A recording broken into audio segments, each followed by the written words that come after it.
Evening, ladies and gentlemen. Welcome to the Crucible. We didn't get a chance to advertise this as much as we normally do, a typical debate. We're running way behind today, and I had something else come up that I had to take care of. But luckily, both of our debaters are here, and we're able to put on the show for you. We're glad everybody tuned in, and that I'm sure a lot more are going to tune in as soon as they find out there's actually a damn broadcast going on at the moment. So the topic tonight is going to be on libertarianism and hierarchies between Counterpoints and Fabian Liberty. I know both of these gentlemen as being kind of good faith. No, I'm kidding. They're both, they're both kind of good faith. Yeah, I'm just going to stick with that. Anyway, it's going to be a good debate. I'm looking forward to it. I like both of their communities. Ours is a little more brutal than theirs. Well, maybe not Fabian's, but it's going to be a blast. So we're going to jump into the debate, and I will be right back with our debaters.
Do it live.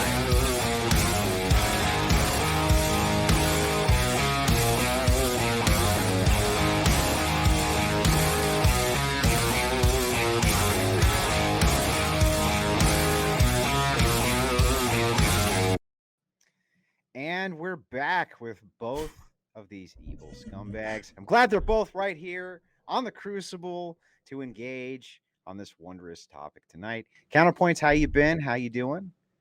Oh, I'm having a beautiful fucking night. And on top of that, I think kind of good faith is the perfect summary for both of us. Like, Fabian and I have screamed at each other quite a few times. And then there's been a few times that we've pushed past that and had like a good conversation too. So, you know, it's like 50% memes, 50% shit posts. You know, it's good. Yeah, I mean, I shit post all the time in Fabian Liberty's server because I feel like they all deserve it. I agree with that. The key here, I think the real key here is that a lot of people, you know, they have their favorite content creators. What they do is they view them they view all of the other content creators through the prism more often than not of like their debate persona in panels. And so, you know, and the thing is that a lot of people get exposed to people through blood sports. And I think there's a massive difference between me on a panel with 7 other people and me in a 1v1. Yeah, I'll bring the heat then. That's fine. Way worse in a 1v1. Way worse in a 1v1. Okay. All right, guys. I'm going to take a second. Counterpoint, shout your channel out. Tell everyone where they can find you. Yeah, so my name's Connor. I run a YouTube channel named Counterpoints. We just broke like 27K, about to break 28. My most popular shit is Warhammer 40K breakdowns, which is nerd shit, but it's good nerd shit. So if you're into violence and religion and extremism and people getting their heads chopped off with chainsaw swords, then check that shit out. And then also if you want to check out political rants and essays, I do that as well. And then I do love a good debate, which is why I'm here. So yeah, thanks for having me. You had me at Chainsaw Blades. Fabian Liberty, go ahead. Tell everybody where they can find you. Yeah, I'm Fabian Liberty. Twitter, Rumble, YouTube, everywhere. It's Fabian Liberty. We need YouTube subs. We have been way over the 4,000 watch hours, like since 500 subs. And for whatever reason, people love watching our content and they stay there. But you know, we still need like 300 to get monetized on YouTube. So wherever you want to put me, you know, yeah, let's be honest. There to sub, right? Got to get them over Yeah, there to sub. It's usually the other way around. People say that it's harder to get the watch hours than the 1,000 subs, but not us. But yeah, Fabian Liberty, wherever you want. We do, we're an anarcho-capitalist duo stream. We do some philosophy reading nights. We do some, you know, a lot of reactions. We do a lot of debates. We do a lot of politics. We occasionally do a lot of hardcore theory shit, but not a lot of gaming and not a lot of Warhammer 40K stuff. I don't know anything about Warhammer 40K, but I learned recently that apparently orcs can just like fucking imagine things will be true and they'll be true. Fuck yeah. And it's kind of like, you know, how you might think of anarchism, where like you just imagine it and hopefully it becomes true. And so like, I want to be an orc boy now. Like I want you to teach me the BOI philosophy, and I'm ready to go on a rampage. Can I share Yeah, real quick? go ahead. So not only is that true, but also like this universe, right? It's constant warfare between like 7 different races, and the orcs are built specifically to enjoy conflict. So out of billions of life forms that are all miserable and getting murdered every single day, the orcs are the only ones having a good time. So you picked the right faction. Let's go. Well, so here's the thing, you fucking nerd. You get to open up. No, I'm kidding. Fabian Scott, he's got the open tonight. You've got your opening statement ready, right? Yeah. So it's my understanding that, you know, Counterpoints and I are kind of going to go a little bit off the cuff here because I wasn't really sure what we wanted to talk about. But the onus of this debate was I memed on Counterpoints and called him a leftist. And then he said, you know, but you're an anarchist, you're against hierarchies. And I'm like, fucking no. And then the debate became, you know, hierarchies. So that's what I scripted off of, but we can kind of go afterwards. Yeah. And I can follow that too. So for your intro, I can follow it for sure. Okay. Your floor is yours. Oh, I did. Are you starting the timer? We each have like 7 minutes or something. Yeah. Timer started. Okay, so hierarchies. Hierarchies are the classification of authority or status to individuals in an organization or system. It is often thought that anarchism is the abolishment of all hierarchies. This is a falsity. Let me turn to the historical record of hierarchies and anarchist theory. Much to the chagrin of the anti-anarchists and the left-wing anarchists, the early anarchists were not opposed to hierarchy. The mutualists, such as Proudhon, were against nobility and privilege granted via title. Us anarchists have many issues with the mutualist systems and beliefs, but hierarchy is not one of them. The individualists, such as Tucker, Warren, and Spooner, explicitly believed in private property and the sovereign rule of man over his property and self. The earliest Christian anarchists, such as William Batchelder Greene, have always held the position of hierarchy as not only justifiable, but required under God. But the socialist says, what of the early syndicalist and contemporary of Proudhon, Bakunin? Anarchism has always been against hierarchies. Well, no. Bakunin did indeed write extensively on how the state is created with a system of hierarchies that impose the bureaucracy onto people and reinforce class structures. God and State is a great work that explains how statism is reinforced through hierarchy and the bureaucracy is made up of, quote, the priestly body of the state. And in What is Authority? Bakunin makes an appeal to natural law and individualism as a means of attacking imposed hierarchy. But I challenge anyone to find works from the early anarchists attacking the idea of hierarchy itself. So what of anarchist societies? The Republic of Kospaya, the Ego Sokuko Iki, chiefdoms, early communes, Icelandic Tane system, almost all anarchist societies, especially those with success, had a council of elders or a voluntary hierarchical system. Hell, even the Roma had a complex system of laws and traditions enforced hierarchically until a judge was needed for cases, until law came into question. So where does this absurd idea that anarchism is without hierarchies come from? The answer is, of course, almost always the same when a modern ideology has become poisoned: communism. It was not until Kropotkin that the communist philosophy begins to solidify its infection into anarchist theory. In Mutual Aid, A Factor of Evolution, 1902, Kropotkin argues that natural hierarchies are against evolution and that competition is a false premise for growth of a species. It is Kropotkin, Maltesta, Hermos, and more that envelop the ideology of anarchism, bleeding the poisonous utopic ideas of Marx into the theory. Eventually, in On Anarchism, 1972, Chomsky attempts to logically bridge the gap back into reality with his definition that argues anarchism is against unjustifiable hierarchies, which is true. Some adopt this idea for a while, presuming that capitalism is inherently exploitative from their Marxist position, but he is eventually tossed aside. Today, the anarchists of the left-wing variety resemble communism far more than they do anarchism. Luckily, in the 50s, a young Jew with radical parents resurrect the writings of Tucker and later Spooner. He blends the genius of early anarchists and appropriate economic theory, creating the true torch-bearing philosophy of anarchism, anarcho-capitalism. Anarchism is not against hierarchy. Communists are. And I welcome further discussion on voluntary hierarchy and how this is different than imposed authority throughout this discussion. We appreciate that opening statement, Fabian. We'll move over to you, Counterpoints, for your opening statement, and then right after that, if you guys want to move right into the open floor, and we can take it from there. Go ahead. Sure. No, this is a fucking based way to begin it because I fucking hate all of the shit that ANCAPs allegedly, based off of that opening statement, hate. The reason why is because I think that you can create synthetically a quality of opportunity where you take human beings, you feed them through a system, and then you basically say, hey, now compete in the market. We've given you a whole bunch of skill sets in order to do it, and go ahead and do so.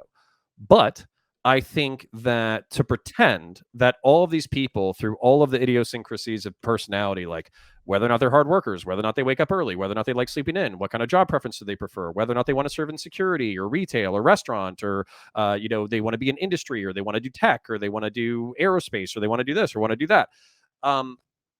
These ventures are naturally going to create differences in social status and economic well-being and social output and the way people revere different kinds of people and all that kind of shit.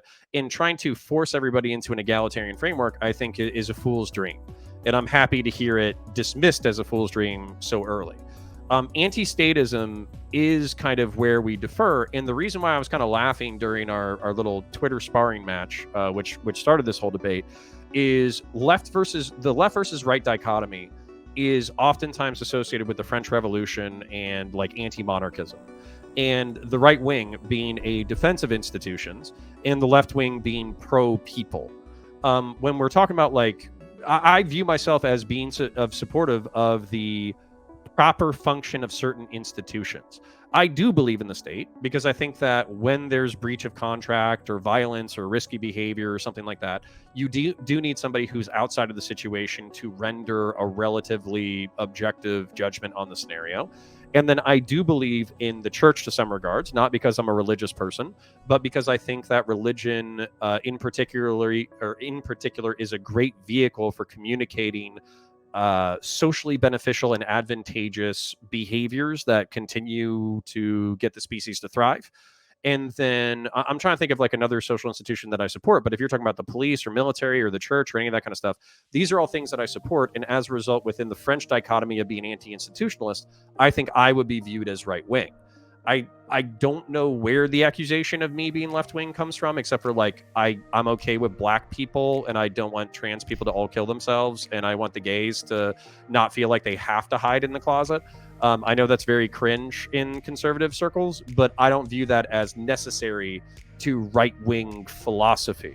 And while I'm not like super heavily versed on it, there are, the father of conservative thinking, I'll wrap this up in a second, but the father of like conservatism, Edmund Burke, viewed conservatism as like the balance between rigid traditionalism and like zealous progressivism, where conservatism is supposed to be about like what works in our society and we will defend it because it functions, and then what do we let go in our society because it's not important. And one of his greatest quotes that I remember is him saying like, the social contract is not just between the living, it's also between the dead, the living, and those yet to be born. I believe that fundamentally. The reason why I hate modern liberalism, the reason why I hate modern progressivism, the reason why I hate modern leftism is because they're all engineered around the individual, which I find frustrating because they don't take into account the traditions that have been passed on from the past that might serve social utility and be advantageous to them now and should be perpetuated into the future. And some of these hedonist, nihilist fucking bastards don't give a shit about the next generation that's coming up. And so that's why, I'm literally constantly accused of being like a liberal or progressive because I'm okay with gays and blacks. But to me, it has nothing to do with being right-wing if you're looking at it from a historical lens. And I'll leave there so we can get into the open. Okay, gentlemen, thank you so much for that opening statement. Make sure everybody out there in Crucible Land hits that like button, shares it everywhere because it's awesome. Remember that the Comfy launch is September 3rd. It's going to be the best fucking streaming platform that's ever existed in the history of mankind. I'm not even overselling it, right? Not even overselling it. Maybe just a little. Are you and Nick on better terms now? Who? Oh, okay, never mind. No, I mean, I'm sorry, I didn't hear. Who did you say? Nick. Isn't he the fucking one of the founders That's of Cozy? the guy who did Cozy. I'm launching Comfy. Oh, words. You must have missed. You must have missed it. Comfy. I missed Comfy over Cozy. Stream. Better watch the stream from yesterday. So anyway, shit. September 3rd. Don't forget. Right, the launch 24-hour Fuck Fuentes Festival. 3 Fs. Best A-log streamers who've ever existed. Make sure everybody's there for the Fuck Fuentes Festival. Let's get the debate rolling, ladies and gentlemen. Okay, let's get moving. Counterpoints, Fabian Liberty. Yeah, So- I mean, we can start wherever you want to, but basically, if you wanted, I think I used the historical definition of leftism from the French Revolution. How do you view that paradigm? Like, what makes a leftist in your view? So the problem I have is there is how do I put this? Nobody has a good definition of left versus right? The way that I would perceive left and right is through the philosophy, and you seem to look at it from kind of Burke, this idea of political philosophy. And the problem that I have with that being what right wing is when we look at, let's say, the mission statement from the National Review, right? Conservatives, the kind of the rebirth of the conservative movement of neoconservatism, right? Conservative is the individual that says stop, slow down, right? And the problem that I have with that, of calling that conservatism, right? Having faith in institutions, but having this balance, is that it is always a march to the victory of the leftists. It is always, the left is consequentialist, the left is postmodernist, and the right is supposed to be modernist, right? And I would pre-modern, right? I would consider myself liberal. I would consider myself modern. I would consider myself individual philosophy and freedom. And the right kind of concerned with values that they have. And they're okay with whatever it is that the left does, so long as it doesn't encroach upon their values. But the problem that I see is that the right is exceedingly losing all of those values. They're not going to church anymore. They're not having large families. They're not sticking by any of those Christian moral values that kind of grounded them as capable of fighting the kind of encroachment of the left. And the right has been losing for 150 years. Right? They just lose over and over and over again as the left gains victory. They gain it under FDR. They gain it under the Federal Reserve. They gain it under more socialist government. The government has become less and less constitutional. No matter how you look at it, whatever the values of conservatism are, the left has won in the last 150 years. And so the reason I accuse you of being a leftist is because you're not a deontologist. You're not grounded per se in a lot of values, but instead you're a rule utilitarianist, and you're willing to balance and you're willing to negotiate with what you perceive to be the progressives and the more left wing. It's not because I think that you care about black people. I'm an individualist, right? We have that same opinion. It's not that you don't want trans to kill themselves. I have plenty of trans people in my community. I don't want trans to kill themselves. These are cool things that we might meme about, right? Where like other right-wing people accuse you of being a leftist. What I'm talking about is that your philosophy isn't grounded in individualist philosophy like mine is, and it's not grounded in deontology like pre-modernists are that say that these things are wrong because God says they're wrong. Instead, your philosophy is that of a leftist, but you have what you value personally is a lot of institutions that you think are doing a good enough job and you don't want to fuck them up. And so you say, hey, slow down. Leftism can't happen all at once. Leftism should just happen a little bit. We should just allow a little bit of leftism. And I would say that as someone that is fighting against the left, that I consider that just as leftist as the radical fucking leftists, because it cedes ground and territory to them instead of actually fighting back, instead of turning that tide towards individualist philosophy and freedom like I want, or the right that is pre-modernist that wants to go back to religious values, which I also kind of disagree with in some regard. So the reason why I'm saying is because you and I participated in the debate circuit. We were on Prime Kai a whole bunch. We were on, Hippy Dippy a whole bunch. I'm sure we bumped into each other half a dozen to a dozen times. And oftentimes I use the language of my opponent. And the reason why I use the language and the moral reasoning of my opponent is because I am trying to get them to drift my way. The truth is that if we're using, I could be using these terms incorrectly. If we're using utilitarianism as just like an appeal to like the most amount of good for the most amount of people versus like deontology, like a certain set of principles that you will adhere to on an individual basis or just as like a rooted basis, because I don't fucking know what your rooting system is. Maybe you can explain it to me. But I actually have. We can get into that.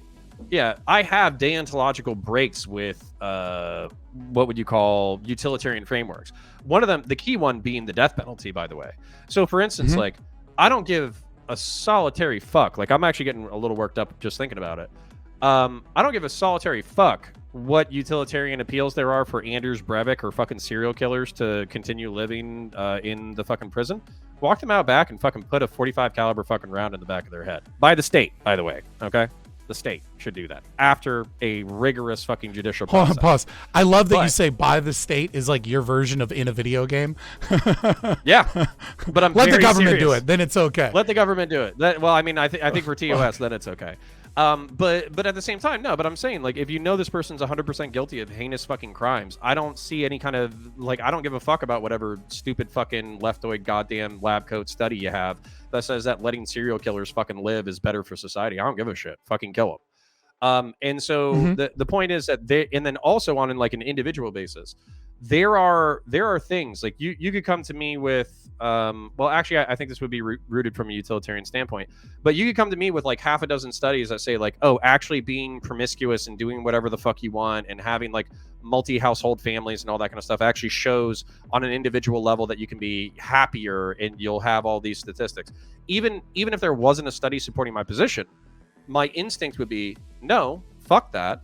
Like monogamy for most people, sure, there's exceptions, but monogamy for family units is the way to go, not just because it's going to be a more stable household for the most amount of kids, but also because like you're giving like I'll just meme a little bit, like you're giving like an even pussy distribution to society, so you don't create a bunch of fucking incels that go into the corner and start doing mass shootings and shit.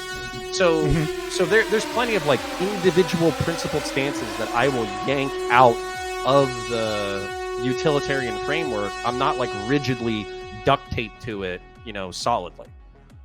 Okay, so first of all, what it sounds like you're describing is not necessarily deontology, because you're not grounding it and saying, God says this, right? You're not grounding it and say this is wrong no matter what because of a belief system. What it sounds like you're describing is rule utilitarianism, right? Where there are certain things that we have discovered over and over and over again because of their consequences always turn out to be bad. And this is a discoverable thing that we should just follow this rule, even if the information given to us at a present time is saying the other thing. We've seen it over and over again. And this is still a form of utilitarianism. And while, I appreciate rule utilitarianism as being better, let's say, than like the kind of amorphous leftist version of consequentialism, it still is biased by what it is that you choose to look at and what data points you choose to believe. And it's also biased because you don't have perfect knowledge, right? So you don't know what the consequences of anything are, forever into the future. You just assume them to be bad because it's been your experience that they've been bad up until this point, and you think that they might lead to bad outcomes. What's your cornerstone of your deontological framework? Well, I'm not a deontologist. Hang on, real quick before we get into actual framework here for morality, which I don't have a problem with, if we can tie it back into hierarchy somehow. If we just can't do the hierarchy debate, if that's just like out the fucking window, I'm fine with that. But if we're still going to talk about hierarchies, I'd like to hear something about it, right? Yeah, actually, let me address that, because I think I can hit the coffin with a fucking nail on that one. So here's the thing. I think the reason why we're not going to talk about hierarchies, but we will talk about the definition of like leftism, philosophy, how we analyze society, how do we develop policy, how do we define the right versus left, how do we proceed into the future. The reason why we're not going to talk about hierarchy as much is because I think we agree. Like so, for instance, like I don't like unjustified hierarchy. I don't like birthright monarchism. Okay, so right. So if your dad was like a really cool guy and he ruled the kingdom super well for 100 years, but you came out of his fucking balls and you're an asshole, I don't give a shit that you have the claim to the right to the kingdom. You have to prove some kind of competence. I think we will disagree, but I think within competence, over time. Because I would say that certain state institutions are unjustifiable hierarchies, such as politicians, judges, police officers, things of that nature. I would say are unjustified hierarchies. Yeah, if you want us to argue about whether or not these things are justified or unjustified, I don't really give a fuck what brand of autism we go down. The only reason why the only reason why like I'm fucking drifting towards the foundational premise is because I feel like the crux of the argument, or what was kind of passed back to me, is that my analytical framework is left-leaning, and therefore it will constantly concede to the left over time. I agree with that assessment because of like Burke. Burke basically says that the art of conservatism is conceding what is no longer needing to be held on to strictly. But what I'm kind of pointing at is, what is the alternative? Like what is what you view to be foundationally right wing that you wish more people would adopt? Well, I'm not a right wing. I don't like right wing philosophy and traditionalism. Right. Well, fuck. I'm a modernist. All right. I'm an anarcho-capitalist. Right. I'm an individualist. I'm a modernist. I'm in vein with the philosophy that led to the Enlightenment, not to the philosophy of the church and institutions and conservative traditionalism. We align far more than the left would, right? Because we have many of the same values. So why do you resent my framework conceding to the left, but not in a way that's as aggressive as other fucking assholes? What is your framework that doesn't concede ground to the left? Yeah, so I think the lesser of two evils is still evil, right? And that's kind of the main crux here. So what I would say is, in terms of my moral philosophy, right, is that as an anarcho-capitalist, we believe in argumentation ethics, and so we do not believe that you can justify property violence and destruction of property or theft, which would include involuntary hierarchical structures, the state, and taxation. That none of these things are morally justifiable because it's impossible for you to argue for them and be logically sound. To do so is to engage in a performative contradiction. You say that, you as someone who is arguing against me, right? Is someone that is engaging in the idea that you yourself are an individual and that you have exclusive control over your body, right? You would recognize that you're engaging in using scarce resources, your time and your preference to use your body. In your frame or my frame? Either frame. Like we're talking about what is or isn't logical. Well, this is actually where I want to shout out to the fascist gang, Fash. Thanks for teaching me something. So there's something called political corporatism within like fascist philosophy, whatever the fuck you want to talk about. I think Giovanni Gentile talks about it. And it's like the one thing that I actually agree with it. I don't agree with flexible authoritarianism or any of that bullshit. But one of the things that was like posited by a lot of nationalist philosophers is the fact that there's an illusion between collectivism and individualism. like individuals, individualist philosophies, while I can agree that they've yielded so many freedoms and goods that I take for granted and I love and live right now, it's an illusion. You're born into this world. You're dependent on your family for the first 18 years of your life. You have to engage in a community. You have to do this. You have to do that. And your life at any time can be revoked by the broader community. But then collectivism is also an illusion, because with the collective, you're ignoring the emotional and health and relational, like, idiosyncrasies of the individual. So collectivism is also a false god. This is part of the reason why I hate collectivism instinctively, is because I think that collectivist fascist ideology or collectivist communist ideology is fucking evil, because it literally ignores the individual. But there is a middle ground, which is called, I believe, communitarianism, where you actually have the interplay between the individual and the community. And there actually isn't, I know this is very aloof or fucking nebulous, but there's an interplay between the rights and responsibilities of the individual and the rights and responsibilities of the community. And they're always in flux and conflict, but that flux and conflict isn't bad. It's actually how you negotiate. Evil. I would say that it's evil to say that there's collective responsibility, right? That to say that that groups of individuals have responsibilities. And I think that's also an unjustifiable moral position. I think you engage in a performative contradiction by even doing that, because the only way, so you demonstrate your preference over your body, right? And so your body is now presumed as human action in any space, right? Like, in order for you to act, you have to be a rational actor that has control over your own body. So to presuppose anything that justifies you have to presuppose something that justifies the right of this exclusive control. To not do so, to say that other people have that you must sacrifice yourself to other people, or that you have responsibility outside of that exclusive control, right, is against the very idea of argumentation, because you're engaged in a performative contradiction. You're already arguing. What is the performative contradiction? So the performative contradiction is that you're attempting to make a statement that says that you don't have exclusive control, that you don't have those rights, right? I don't. Right, but in order to do that, you're a person demonstrating exclusive control. The two, it's not a logic. You can't just say no.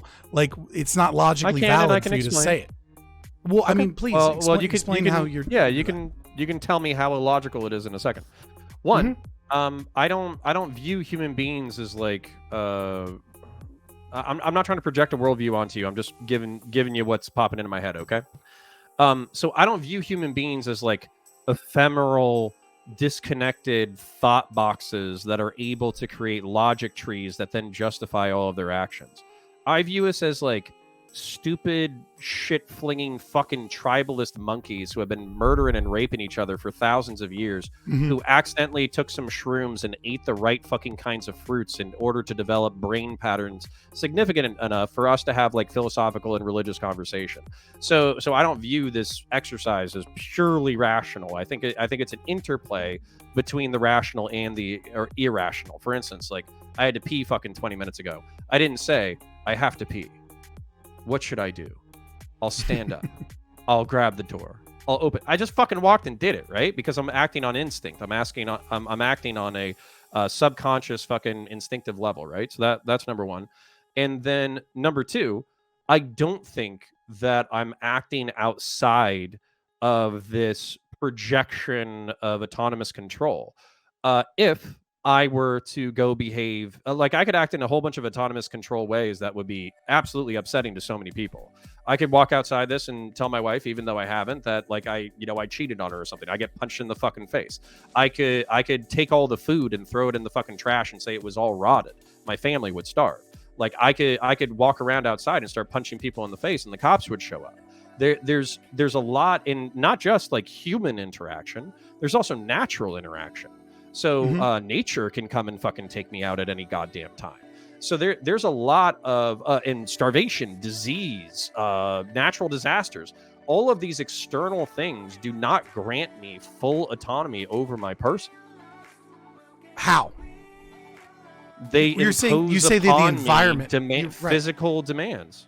Yeah. Right. So the existence of a hurricane, right, doesn't isn't an argument that you don't have exclusive control, that we live in reality, right? Like that the world exists and things happen in the world isn't somehow a refutation of your ability to be able to make logical statements.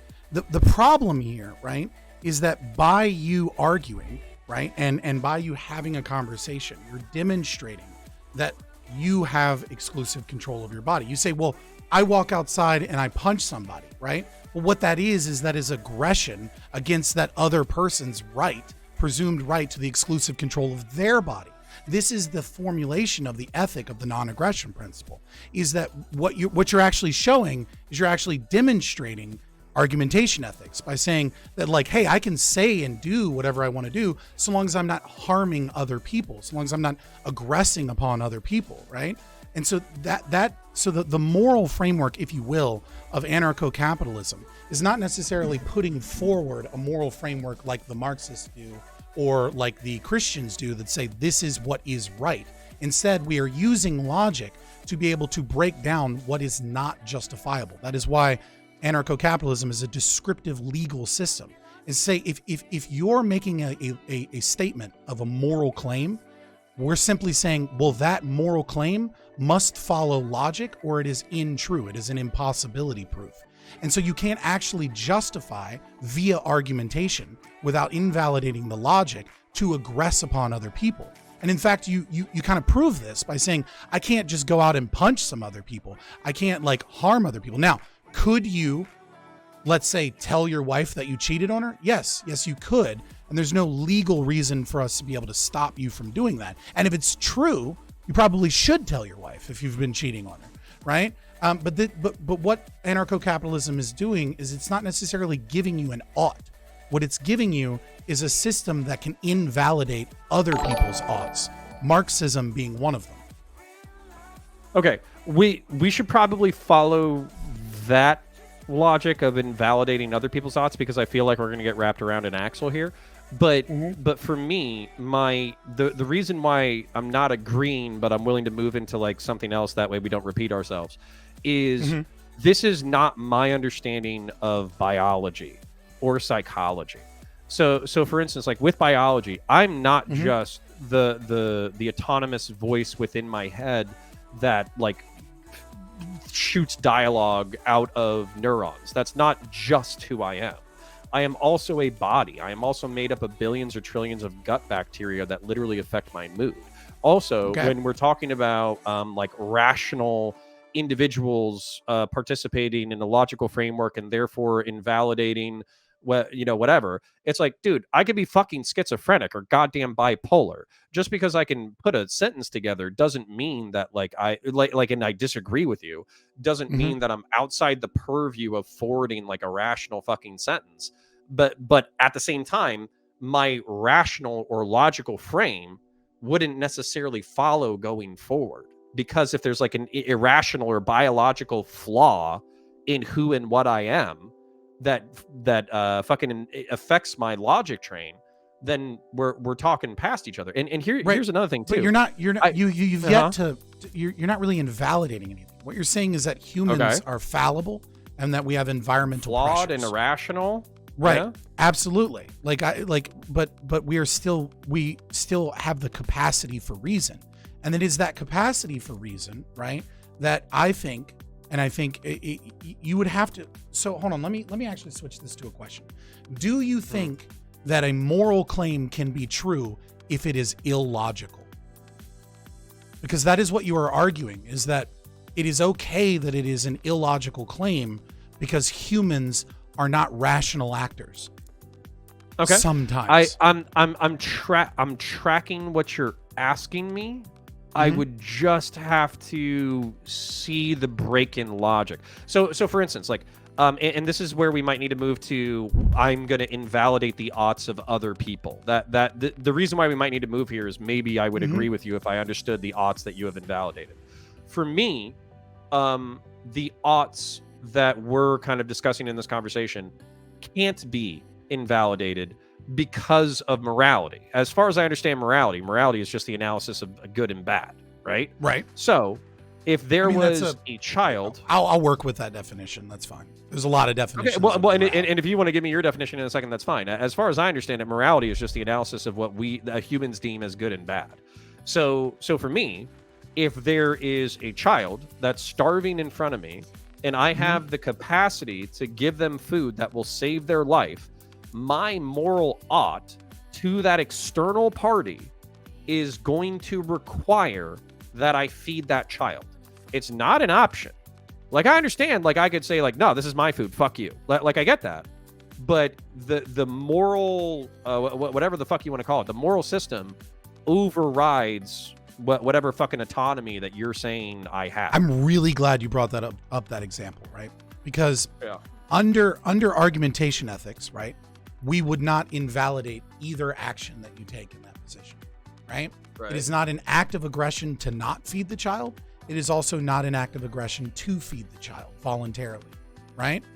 Whatever moral framework you want to have, neither decision in whether or not you choose to feed the child is invalidated by argumentation ethics. But what would be invalidated by argumentation ethics, for example, would be the government coming and taking money from you to say there are starving children in Africa.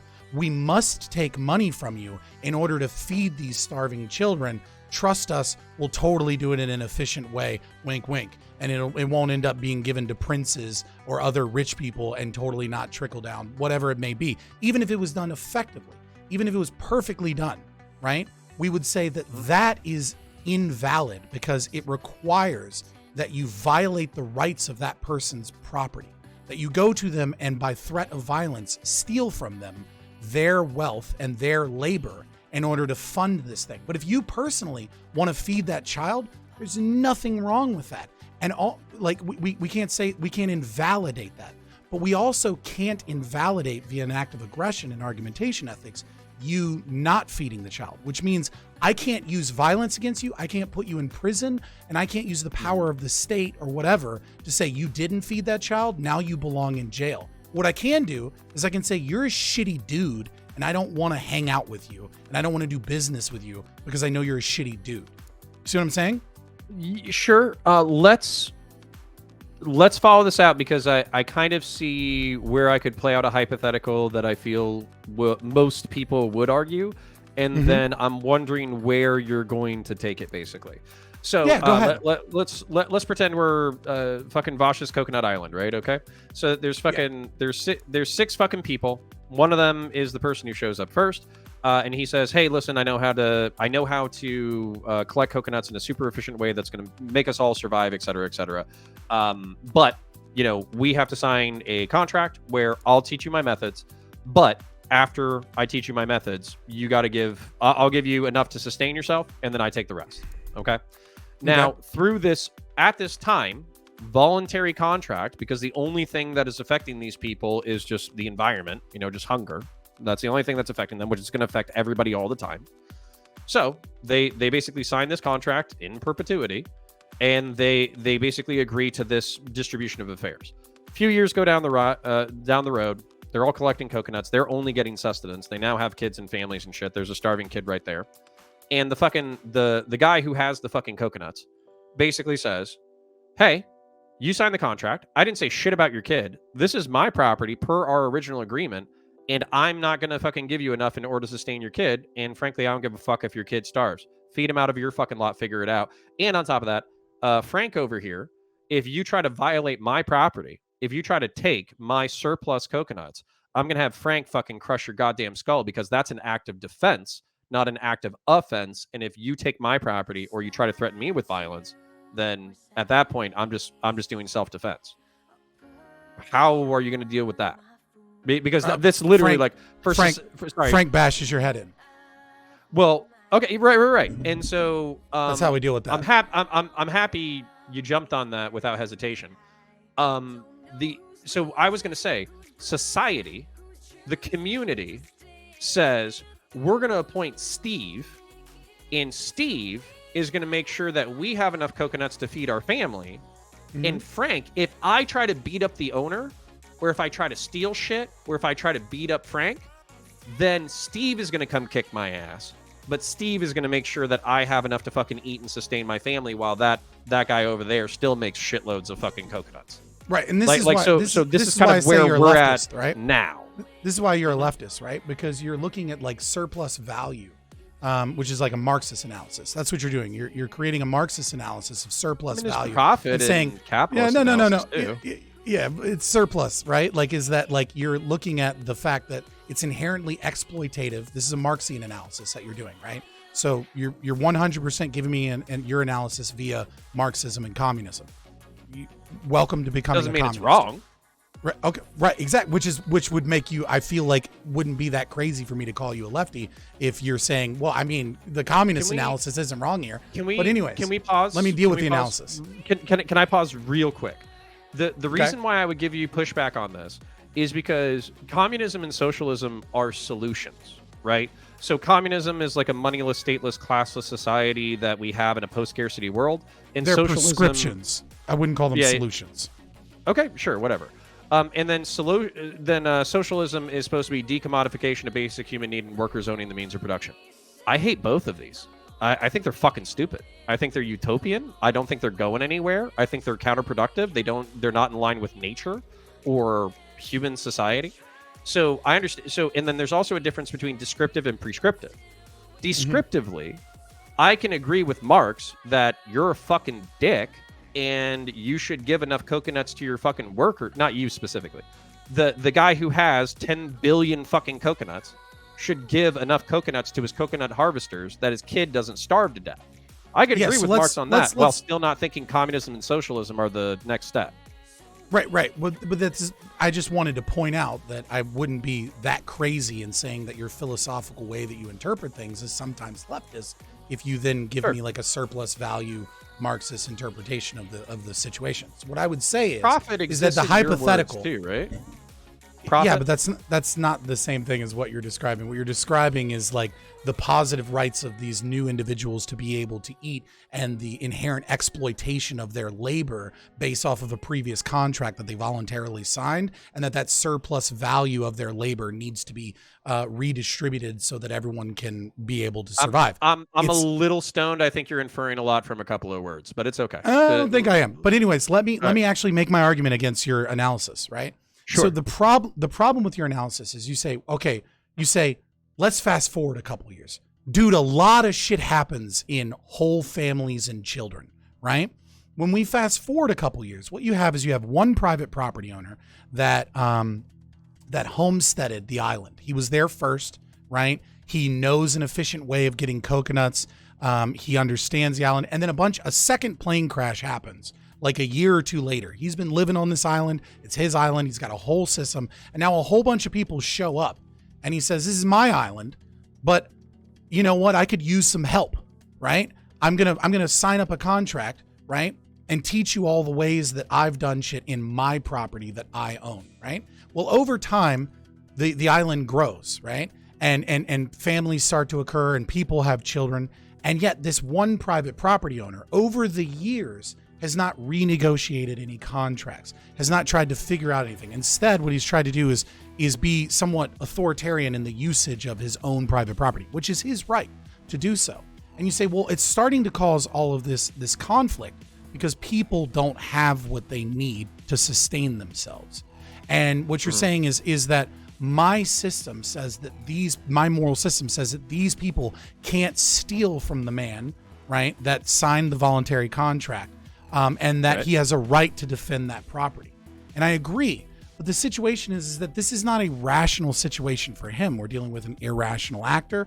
And so while it doesn't behoove him, it's not in his interest to engage with people in this way.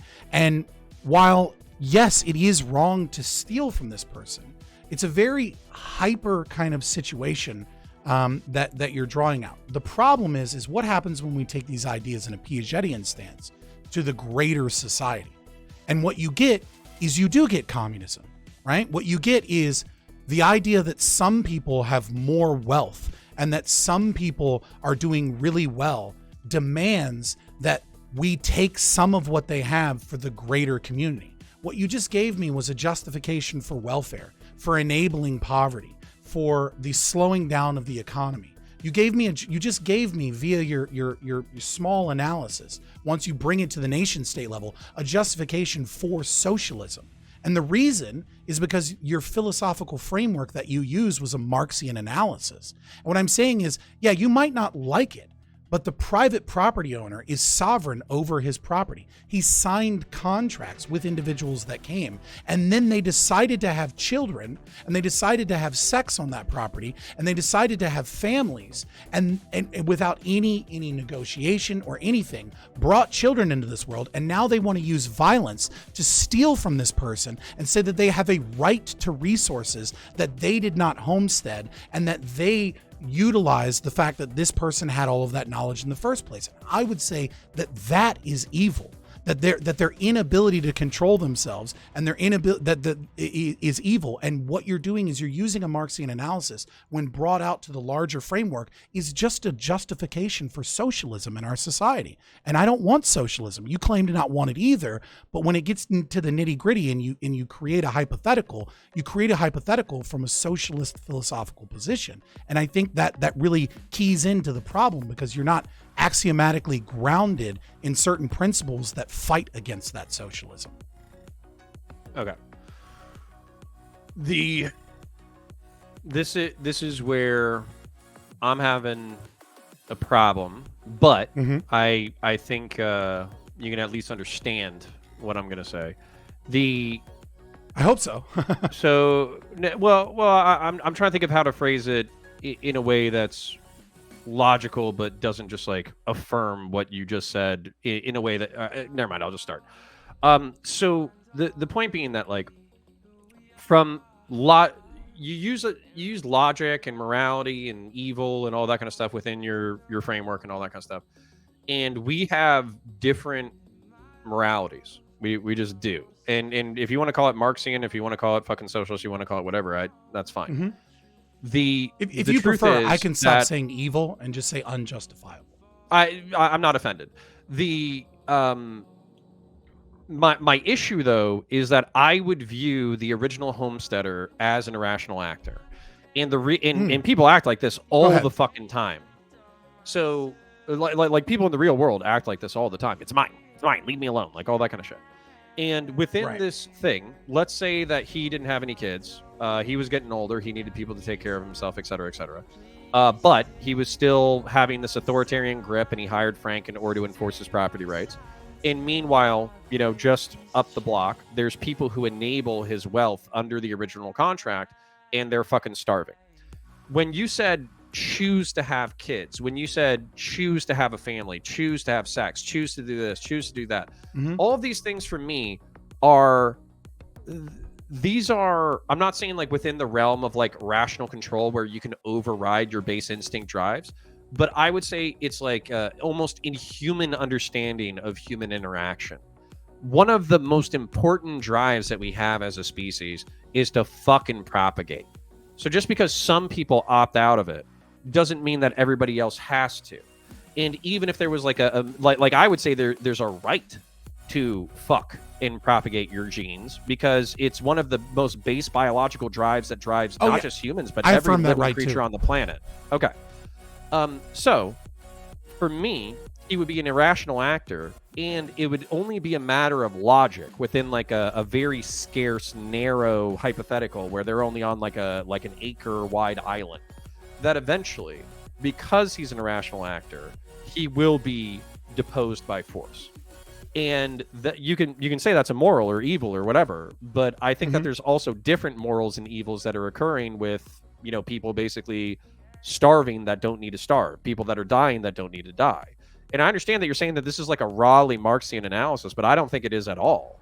I think this is like a natural analysis of almost every history or almost every society that's existed throughout history.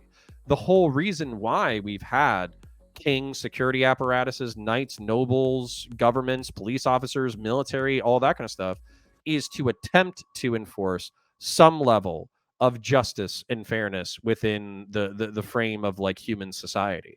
Whether or not they actually achieved it is a different question. But I am saying that's the purpose of, you got Frank the private property enforcer. I got Steve, the government tax man, and the reason why they've been fighting is for different moral axioms. The entirety of history, not just since fucking Karl Marx. Right. The different moral axioms, right, is that I believe that private property is sovereign and the right of the individual is sovereign, right? And you believe in positive freedoms. You believe that people have a right to healthcare, or they have a right to food. They have a right to shelter. And then if other people have the capacity to give them that right, they cannot deny their own property. They cannot deny their own land. They cannot deny their own wealth without giving people certain rights. And so my question is, where do you draw the line in that? Because what this is this becomes an arbitrary line, right? It's either, it's not, once you open Pandora's box and say that you have a right to steal, you have a right to aggression against the sovereignty of the individual and private property, then that becomes a negotiated line with the leftists. That becomes a negotiated line with the communists. First, it's people have a right to this. Then all of a sudden, it's people have a right to a home. Too. Yes. Statists too. Well, you are a statist, yeah. I am a statist, but I'm just saying there's plenty of capitalist statists who would also negotiate this line. I wouldn't call them necessarily capitalists. I would say that they like the idea of a mixed market economy that is part socialist and has a market economy that they like to call capitalism. Okay. Yeah, then I think we're operating with different words, but that's okay as long as we understand the definitions. Yeah, like so my definition of capitalism would be the ownership of private goods, the ownership of which is determined by homesteading and voluntary transactions, where the distribution of commodities, price, and production are determined by a competitive free market. Once you have the state involved in that, and once the state is involving like regulation and socialist policies and stealing wealth and property from people, that's no longer capitalism to me.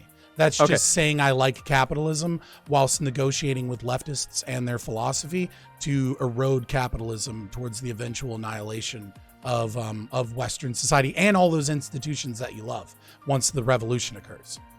Okay, so even fuck, I'm not trying to be rude with this. I'm just trying to fucking point this out. Would you say that most people within our society today would agree with either your definition of capitalism or how extreme it is or the solutions? So for instance, like my argument here, I know it's like an appeal to consensus I don't or whatever. Think I mean, the ignorance of the masses of proper education of philosophy and terms and economic theory is not like an argument for the validity one way or the other. I would just say that they're wrong. Okay. So and then the only reason why I'm doing this is just because like I feel like I'm arguing with and not trying to be rude. I'm just trying to say like you have a perspective that I think that most people who identify as capitalist, you don't agree are capitalist, but the most people who identify as capitalist, even by your definition, they would be leftist because they agree to some level of statism. Let me maybe like throw you a little bit of a thing, and that kind of showcases the problem with that definition and the lack of, if you will. So let me engage from the leftist perspective, lack of utility of that definition, right? Most people would say that like Sweden and Denmark are capitalist societies. And then they would say that the UK is a capitalist society. And then they would say America is a capitalist society. And some of the more left-leaning people would say that, you know, China, for example, is state capitalism.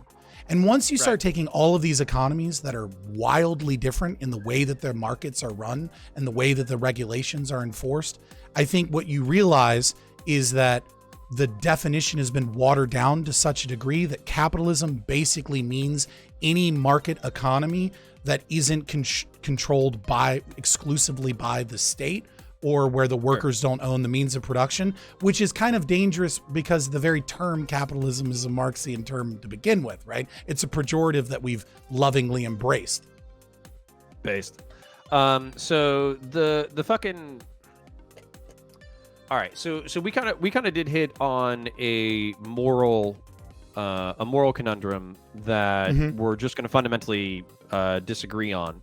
But this is because I'm bringing other things to the table besides logic. So, for instance, like biological drive, sex, the required food for consumption, all that kind of stuff. This is where it's going to get rights. into Leftist positive rights. Yeah. Oh, yeah. So you actually said rights. I actually think that there are natural rights that are different from like state-given rights. So what I mean by this is like same a zebra. No, but I mean I'm serious. Like even if we kept it with humans, like a jaguar or a fucking mountain lion or some shit attacks you, you have the right to defend yourself against that living creature and take its life if necessary in self-defense. Also, in order to survive, I'm not saying like theft is authorized, but you know, you have the right to try to create sustenance and productivity for yourself in order to survive and all that kind of stuff. Now, these rights can be taken away from you at any given time by nature, like just by power. Hurricanes, predators, power, or communists, all that kind of stuff. Or leftists. All of these things or can be taken away relatively arbitrarily, which is why I kind of put conscience and self-defense within the natural right category, because you have a right to your own mind. Whatever passes within your own fucking ears is yours to control. Right. And then that is the foundation for libertarian philosophy. Well, but then you're not going to like me here. What I would say is these are like the two natural rights that I can think of off the top of my head. But then when it comes to like the rights of the state or whatever, you're right. There are things that I think would be good if a society enabled you to get them, in that you can appeal to a utilitarian good that you could actually analyze through like statistical study and all that kind of shit to design. Yeah. So for instance, like I don't think people have a right to housing. But I do think that if you create like a good incentive structure for everybody to have a home, you can actually create a healthier, happier society. How do you do that? Probably by building fuckloads of fucking houses and trying to sell them to people and shit within a market economy. How and who's building those houses? Mexicans. Okay. So the problem, it seems like you're going to avoid the trap that I'm attempting to lay. So I'll just walk you down this. Hold on. You know Andrew wasn't paying attention when I said this. It seems like he lagged out for a second. Oh no. Is his stream crashed? Fucking lost him when I was being racist. God damn it. I did that for him. Is his stream crashed? His might be. Is anybody on YouTube? Oh no. All right. Well, I'm still live on my end if you want to keep going. Yeah, I'm still live on my end too. I just want to make sure. I want to see if his stream crashed. I don't know if he has to like DM us. So just, I guess, keep paying attention to your DMs. Hey, you're back. Yeah, sorry about that. Dude, I did a fucking racist joke and then you fucking dropped off. You did. Well, why is that?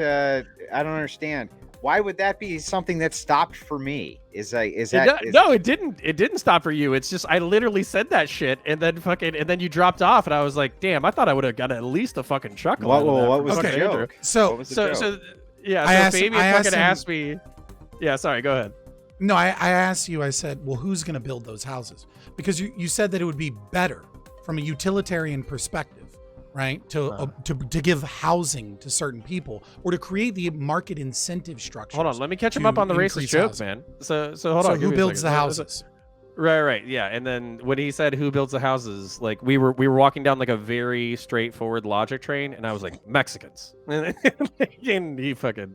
he's going for like the 8-head or 200 fucking gigabrain IQ shit. Well, it's very simple. Now that you've explained the joke, I fucking hate it, and it's stupid, it was funny at the time. You just, where's Pedro? He'll fucking love it. But see, here's the real problem, right? Is that you affirmed the right of the individual and exclusivity of their control of their body, right? And by doing that, not to their body though, not to their body, to their brain, right to their conscience. Yeah, what's inside their head? So you believe that they have a right to their conscience, but not a right to their body. So how many people would you enslave to, let's say, feed 1 million children? 1 million children. Well, I mean, there's a million starving children. Feed 1 billion? Well, let's just say 1 million. There's 1 million starving children, right? Okay. How many black people are you willing to put on the plantation in order to get that to happen? if this is like absolutely a raw hypothetical, like yeah, like a fucking few hundred, few thousand. I mean, we do this all the time on our planet right now. Exactly. And I would say that that's unjustifiable. That's wrong. You don't get to enslave people in order to feed other people. You don't get to say that you can, and this is again why I'm saying, like, philosophically, this is left wing, right? But you also understand that these are happening in some of the least governed places on the planet, right? No, America. Where people how many only people are have we willing themselves? to enslave? Because I would say there's currently 350 million enslaved people via taxation. It's a form of slavery. Okay. I don't agree with this assessment, but like, so for instance, like just as an example, right? The Congo, or okay, you can call this evil in a second. I just want to demonstrate this for the audience. Mm-hmm. Like, let's say in the Western Congo or Libya or some shit, there's somebody who's producing plastic or diamonds or fucking cobalt or lithium or some shit. These people don't have any other choice but to work in order to survive. They're at the mercy of people who control the land and have absolute right over the property. They get less than subsistence. They have whatever the fuck you think they have. The fucking sovereign fucking. No, they don't. You think a fucking Congolese warlord doesn't have fucking absolute right over his fucking property? Obviously not. It was stolen via aggression. Name a conflict medal right now today that wasn't stolen via aggression and violence and was imposed on those people. So they have every he right had to have homestead the fucking property first before he had less than subsistence wages on the or purchased it. Okay. Can you name any conflict resource that's being mined that is where those individuals are doing so freely and that it's a voluntary transactions? I don't think you can. No, probably not. No, it's all conflict. But why do you disagree? Why do you disagree that taxation isn't a form of slavery? On what grounds do you disagree with that? Yeah. So for instance, like I have to steal probably a weaker argument, but still the only one that I've heard that makes even a remote amount of sense. So number one, most people or a decent chunk of people pay. Well, actually, let me phrase this. Okay. Within this framework, there are people who work and don't work.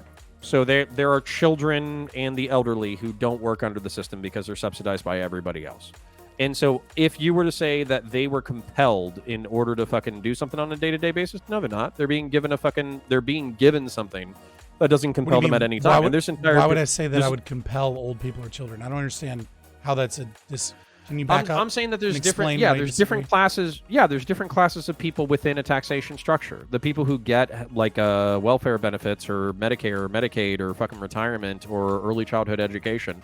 These people aren't being compelled under the system into any kind of action except for maybe participating in the system when they're in middle age. And then when they're participating in middle age, there's an entire class of people there who don't participate in the system productively. But what does that have to do with the people? What about the other people that are enslaved in order to do that? And most of the old people have been enslaved via Social Security and taxation before they got to that age to begin with. Right. So this would be and the they're also paying. That they're also paying taxes when they buy products. Like, are these people surviving without going to the grocery store? No, but they're paying taxes. I wouldn't necessarily see. Well, at what point does it become voluntary, friend? And then and let me just finish this. When you don't use violence and you don't steal in order to gain the state power that you have, and you do voluntary transactions, that's strict. When it's not slavery. These are like crazy strict definitions that almost no society on the planet has ever abided by. But I just want to make one more point. There are services that are guaranteed. Yeah, okay. There are services that are invalidate the argument. Sure. Okay, fine. Then if by your definition of slavery, everybody who's been in any kind of society whatsoever where non-voluntary taxation was involved and then services were rendered, they were slaves, but they also yielded social benefits from their slavery. Like a functioning security apparatus and fire and EMS and fucking all that shit. So the problem welfare here, subsidization. Right? The problem here is that you're saying that because good things were produced via the slavery, it is okay for the slavery to occur. So I want to take that into two different forms of analysis, right? So by saying, what you could say is that black people, you could make the King Cotton speech, right, during the Civil War, where he says that northern black people that work in markets, if they're damaged, right? If they lose a limb in the factories and things like that, they're actually not taken care of as well as the black slaves in the South, because we actually give them health care and we take care of them and we take care of their families. So you would actually agree with the Southern plantation owners that because they take better care of their slaves than the free market capitalist system that they're kind of semi-producing and semi a part of, that doesn't have welfare systems in the North, that the Southern slave owners are actually more compassionate because of their care. I would disagree with that because I think slavery is wrong.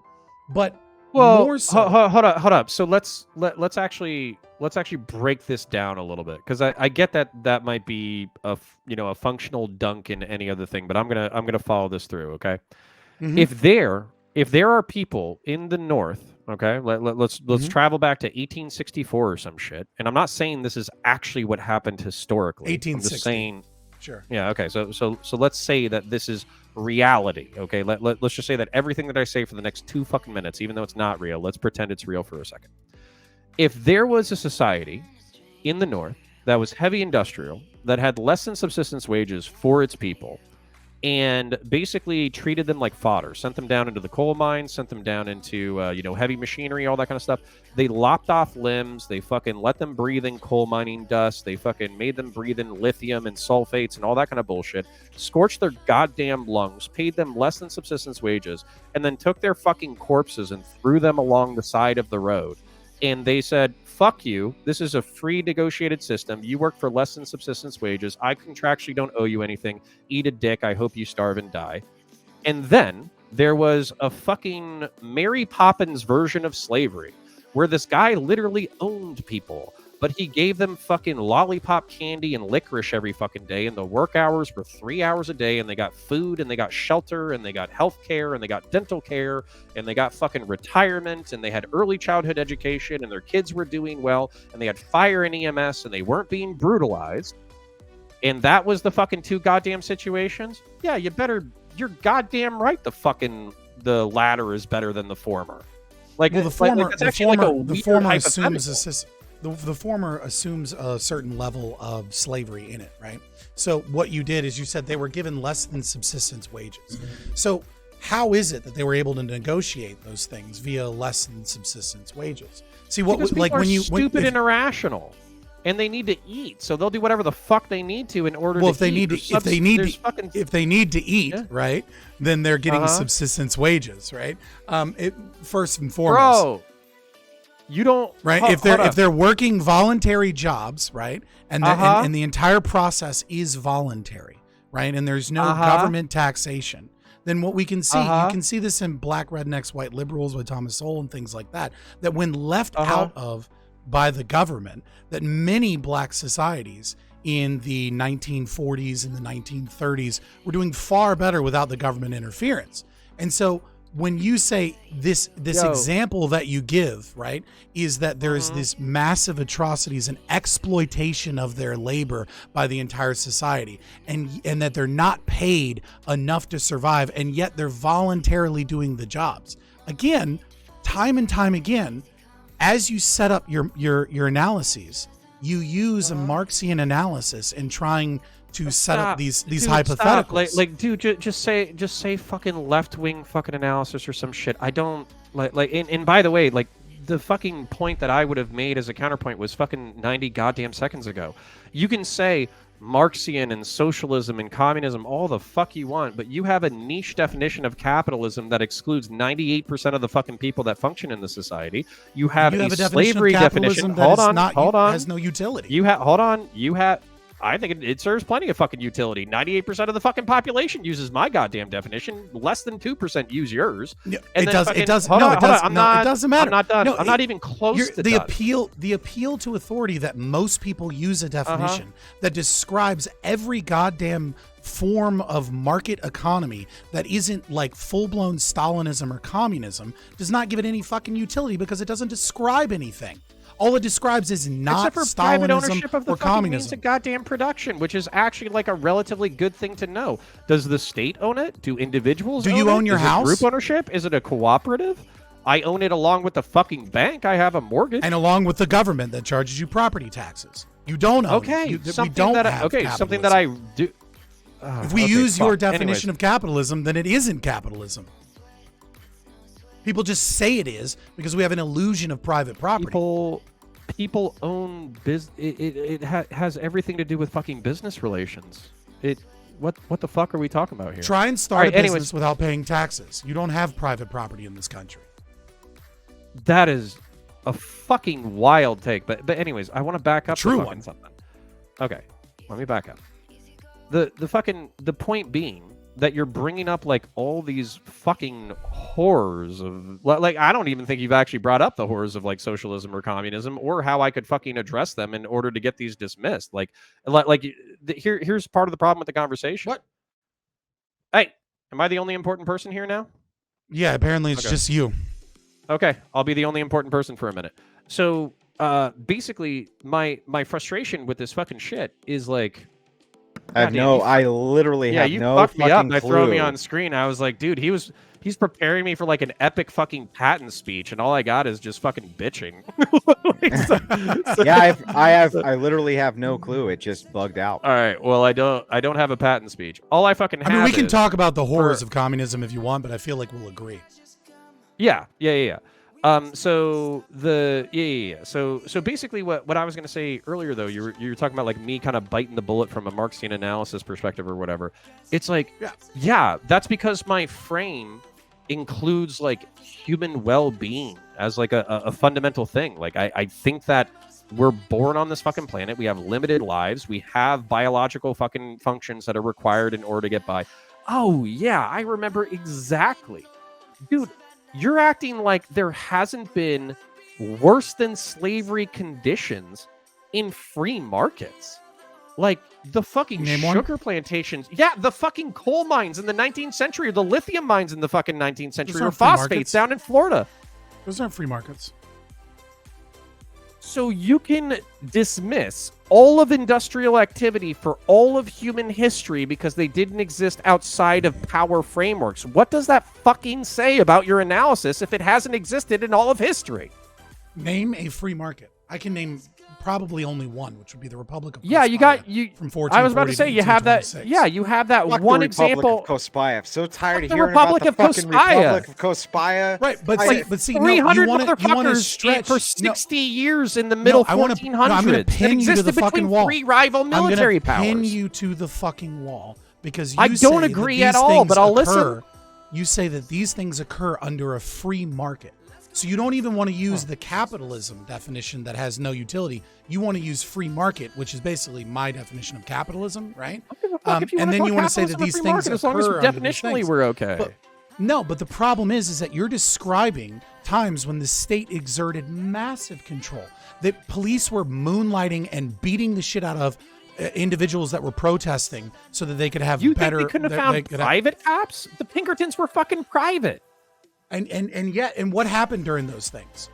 The president put mail on the train tracks. The president put mail on the train tracks so that they could then bring in the National Guard to stop these protests because the corporations in the state were working together to violate the free market principles and violate people's rights. They did not have the ability to voluntarily negotiate for their wages because we did not have a free market. Instead, we had a nation state that was imposing low wages on people by giving monopolies and exclusive control to the corporations that were fucking working with them and that they were getting rich off of. The same thing was occurring leading up to the Civil War, where you had something known as the paper railroads and northern politicians that owned all of these industrial positions were working in the government, and many of them were the government, so that they could give themselves pseudo fucking fake bank loans and use the power of the state to get all kinds of money that was then extracted from taxation in the South. Like, you're not talking about a free market. It's just that there's just not a free market. So to then say that it's a free market and these things happen, I want to address that. Is not a fair attack. I want to address that, but I want to ask you another question first. How do you feel about unions? How do you feel about workers collectively bargaining for conditions and wages that work for all of the people within an industry? If they're voluntary, I have no problem with unions. Okay, based. Then. I have a problem with public sector unions, for the record. Right? That's fine. Because they're negotiating for tax dollars, which are stolen. So, like, cops shouldn't have unions, teachers shouldn't have unions. Okay. Yeah, as long as you're okay with, in general, workers negotiating their fucking wages and working conditions, everything else is kind of moot. So the on one hand, you see how this is like an impossible conversation to argue from, because your because your economic system, your pure capitalism, which we discussed, I think, on another conversation, has happened one time in the past 3,500 years in one part of Italy that was between 3 rival military powers for like 50 fucking years. Like, you want to talk about the exception? And what was the population? It was like, do you like democracy? Do you like the Constitution? No, I fucking hate democracy. Fuck democracy. Do you like the Constitution? Do you like American system of government? Relatively speaking. I think the democracy argument is the worst. The argument that you're making, all the other ones. Right. The argument that you're making would be anyone in the world when the founding fathers said, we're going to create a constitutional republic. And they would say, you're arguing for this fucking system that that has never fucking existed. That only existed once. This democratic republic system that's not even the same as your system existed in Greece and only in these tiny little fucking communities. Bullshit. I'm calling such hard bullshit. Okay, so where was a constitutional republic of any massive power beyond that was Rome, made in the same way as the founding fathers? Greece and the United Kingdom? All of these fucking places inspired the Constitution of the United States. Yes, the they fucking inspired Magna Carta, them. common law through fucking Rome. You're talking And my system is inspired by the Enlightenment, by Enlightenment principles and values. Buddy, you say, I feel like I'm pretty quiet when you talk, and I listen, and I try to be attentive and all that kind of stuff. And I know I'm being passionate right now, but I just need you to hear me on this. Go. The American Republic is based off of like 3,000 years of common law history. It's based off of a joint civilization of like Greco-Roman history that stretches roughly 1,500 years. It's also based off of English common law that models itself off of the Roman fucking Empire. It's also based off of divine fucking monarchy. Obviously, they banned the monarchy part, but they still based it off of the Magna fucking Carta, which, correct me if I'm fucking wrong, wasn't that like the year 1000 or some shit? To say that the fucking founding fathers shit out a goddamn system that was novel and not comparable to fucking anything is ahistorical as fuck. Okay, I didn't say it was founded upon nothing, right? I could make the exact same argument. But it wasn't novel. What do you mean the constitutional republic and liberal democracy was not novel? What kind of weird fucking history are you talking about? Because it was based on the Roman Republic, and it was based off of common law that goes back the 3,000 Roman Republic that had a years. Caesar. When did the Senate have full control over Rome? Do you want me to fucking Google that? Because I can look up when the Republic existed. When did the Senate have full control over the Republic of Rome? It wasn't the Senate. They also had the fucking consuls. You know, Caesar wasn't a title always. It became a title after the guy named Caesar. Yeah, you know, they were like fucking 1,000 years into their fucking civilization before Caesar became a thing, right? And that they had kings for like 500 years, and then they had a republic for 500 years. Did they have? Yeah, they had common law. Yes. First of all, common law. And they had a common Senate. law comes from England. Common law comes from England. No, it's not. No, it doesn't. There's Napoleonic law and English common law. If you want, I've studied Greco-Roman history, and I've studied English law. English law was based off of Greco-Roman law. So you think American law, common law, right, is based off of English based off of Roman republicanism, which is based off of English common law, which is based off of Roman common law. Okay, 100%. So I would bet my testicles on this. What you're saying is that something can have similarities to other things in the past, and that invalidates the argument that it would be a novel concept for the founding fathers to create the constitutional republic that they created, but that I couldn't use the same analysis of anarchism, which is the original attack that you used against me, despite there being the Icelandic Tane system, the Republic of Kospaya, despite there being other anarchist communities, despite the Roma. Yeah, can I explain the difference? Examples of polycentric government in Austria, despite the Iga Sukokoiki, all of these other different variations that we see proto-anarchist and anarchist communities. Yeah, can I explain the difference? Yeah, please explain how one is an argument and refutation against me and this one isn't. Okay, sure. No, well, you're doing the fucking logic thing. Let me explain why I think there's a fucking material difference. You have half a dozen to a dozen examples of why your system has existed in the past and could exist in the future. Okay, fine. I'll concede that logical part of the argument, okay? But here's my fucking problem. All the societies that you were talking about were weak, decentralized, random, and oftentimes in the middle of other major powers that the second the fucking other major powers showed up, they got fucked over. The systems of power that I'm talking about have about 3,500 years of history fucking backing them, were always powerful in their own fucking rights during their heyday, and on top of that, governed societies made up of millions of people, even in pre-medieval society. So your argument is might makes right? Like I thought we were talking about morality and whether or not your philosophy was leftist. My argument is there's a shitloads of different kinds of morality, and you're like this is like you arguing that a fucking Hot Wheel is compared to a fucking actual functioning Ferrari. Like no, it's not. I reject that weird hypothetical. Like make an argument. No, the scales of function and power are like off the fucking charts. Like you're using like a fucking farm like co-op of a few hundred people and comparing it to the Roman Empire. These things aren't comparable. Okay, first of all, I don't know why they can't be comparable because they're different forms of government. Second of all, the Republic of Cospaya exists today. I mean, sorry, the Chiron, Mexico exists today with like 11,000 people at minimum. They're doing great. So it's comparable in the way that like a sugar ant can be compared to a fucking scorpion. Like it's fucking they're both insects. You're rejecting the comparison of being able to say whether or not an ideal is novel because the American Constitution and the American Republic was founded upon some principles that existed in Rome, some principles that exist in English common law, some principles that exist in getting rid of the right of monarchy. Many things like existed. It's taking elements from other things. Yeah, sure. The American Republic system is also based off of Plato's Republic and having different forms of government. Like you have the oligarchy in the Senate, you have the common people in the House of Representatives, you have kind of the monarchy somewhat represented in the executive, right? Like it's pulling elements from other societies that have worked well and putting them together in what they thought was good, and it was a novel thing. And you're rejecting that by saying, well, I can compare to bigger empires than you, so therefore you're wrong, and you're making an argument of scale, and I think that's fucking stupid and dismissive. Okay. Yeah, and I think you're right to feel that way. Like I'm not saying that you can't.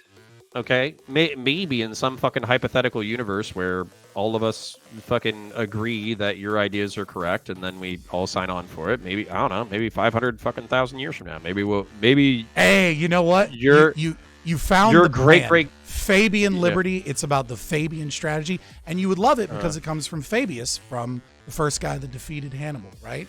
Incrementalism. That's what I believe in.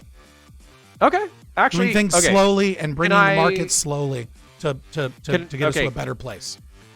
All right, so let me ask that question. Okay, you're right to feel dismissed, and I might be being a little bit of a cunt about it, but I do think that the scales that we're talking about are different, and I don't think about it in my lifetime, maybe 500 years, maybe a millennia or some shit. But the material fucking conditions of humanity are going to be completely different. Mm-hmm. My question though, so you said this is an intentional part of your philosophy and brand, is that you have esoteric knowledge, basically your definitions of everything, which are correct, that you named yourself after a general who exhausted fucking Hannibal through incrementalism, and this is actually what you're trying to do. Am I understanding that correct? Well, we stole it from the Fabian Society that stole it from Fabius, which was a socialist organization that argued that slowly, if you increase the size of the state and you give more welfare, that you'll eventually bring about socialism, which I think our history is kind of showing to be true. So you're trying to do the inverse. Do the inverse, right? Bring the market, reduce regulation, give us the opportunity to show that principles exist. And as it gets better and better, people's philosophy and minds change and they become more and more open to it. Because I don't think a violent revolution or, like if I could snap my fingers and create anarcho-capitalism today, I don't know, and it wouldn't involve any violence or aggression upon anybody, I would. But I don't think that's a reality of the world that we live in. I think what the reality is that great men plant seeds for trees of the shade of which they will never sit in. Okay, another base quote. Okay, I'm always down with incrementalism. I'm always down. Guys, hang on. We're moving into about an hour and a half into the stream. We got some questions. I have a lot of moderator questions. We don't. I can do a closing. Yeah, if we want to move into closing, so I can get over to the Q&A. This debate kind of went all over the place. I did enjoy it though. I think it was very productive, like surprisingly productive. Take a minute, make your closing statements. Let's get into the Q&A here, and kind of move on from there. Go ahead. Yeah, if you don't mind, I'll open while it's fresh. Yeah. So basically, what I would say is, shit, did I disconnect? Your camera froze. Your camera froze. Yeah. All right, give me a second. Let me fuck with it. Let me go though. Even if I look retarded, can I still go because it's fresh? Yeah. So basically, like, I'm all for incrementalism. I'm also, on an individual level, I'm all for encouraging entrepreneurialism, thinking for yourself, trying to work within like an individual's mindset in order to make the world a better place, being voluntary with what you have, like all that kind of shit. I'm all good with that. I think the reason why I am being dismissive, and I'm not trying to be a dick while doing so, is I feel like the power structures that are currently surrounding us are not going to erode that quickly. And on top of that, I feel like I have to deal with what's in front of me. I did do 4 years in law enforcement. I did do 4 years in the Marine Corps. And as such, I view myself as a student of power. And so what I believe power abhors is a vacuum. So, ideally, maybe 1,000 years from now, if everybody has fucking jet cycles and the fucking jerk off machine and the computer from fucking Star Trek and shit that just prints food, like maybe we can be in a society where everybody can chill the fuck out. But at this point in time, with the way power is structured, I just don't see it. And I do stand by my comparison of you using historical examples that governed much smaller societies versus much bigger societies. We're in a currently bigger society, and therefore it demands the power structure that we have right now. But I learned a lot, and it was fucking dope. So, it was awesome, and fuck you at the same time. Okay, well, while you're fixing your camera, we're going to let Fabian Liberty go ahead with his closing. Yeah, so the original onus of this debate was me cheekily calling you a leftist. And I think that what I have shown tonight is that you are indeed a leftist philosophically. You use a form of rule utilitarianism as a means of talking about the outcomes. You talk about power. And when you try and trap individuals into moral conundrums, over and over again, you use Marxian analysis as a means of doing so. You openly admit that you will allow for some slavery as a means of giving resources to other people that you feel are more needy, and you recognize positive rights. All of these things are groundings within leftist philosophy, and I think that this makes you not right-wing or libertarian in your philosophy, but instead makes you left-wing.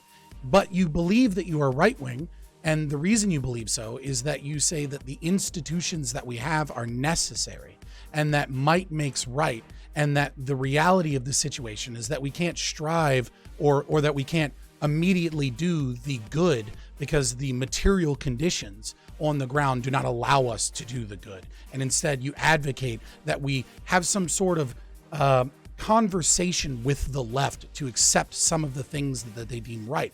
I find this very Marcusian in the idea that the state will always get better and that the state will progressively, as it grows, it will get more efficient and it will be more able to give people their rights. And it's okay to violate their rights and it's okay to change their behavior in some regard, so long as the ends justify the means, so long as the material conditions of people are better, so long as the homeless have homes, so long as the people have health care, etc., and so long as people aren't being given subsistence wages and being exploited for their surplus value. All of these things I find to be grounded in leftist philosophy, but you have a certain love and certain values that are very conservative that don't make you go full-blown leftist.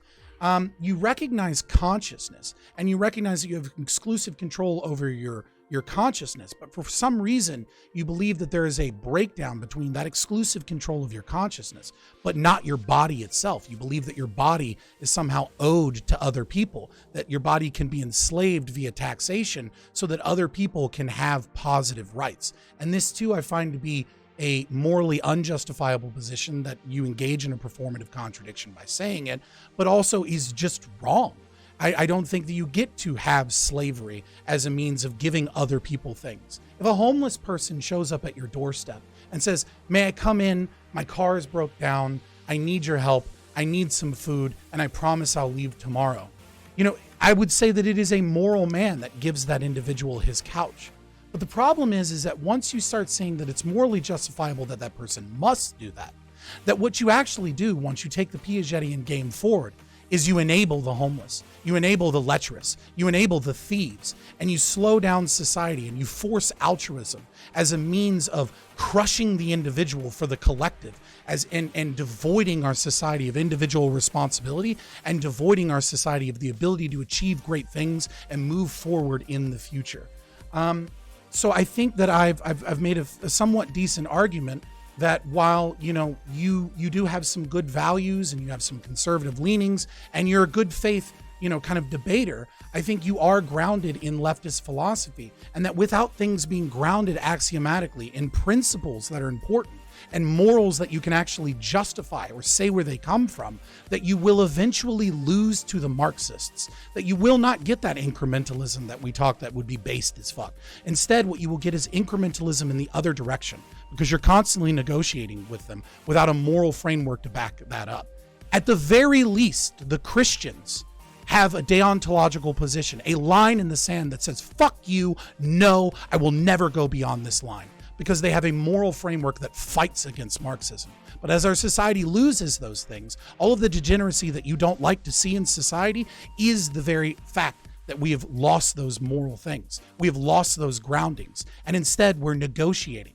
And I think in the tradition of the neoconservatives that are supposedly conservative, that's standing on the sidelines and saying, stop, please, slow down, is not a path towards victory. And that is why I kind of came at you for being a leftist. I'm really glad that we agree on hierarchical structures and the idea that voluntary hierarchy is based.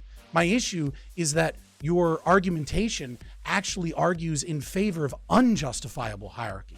And I think that what you're doing is changing words for the nobility and changing words for the title and the monarchy, and just exchanging them for the rich and the powerful that exploit us via actual violations of our rights. You just watched a clip from our Twitch channel, Fabian Liberty.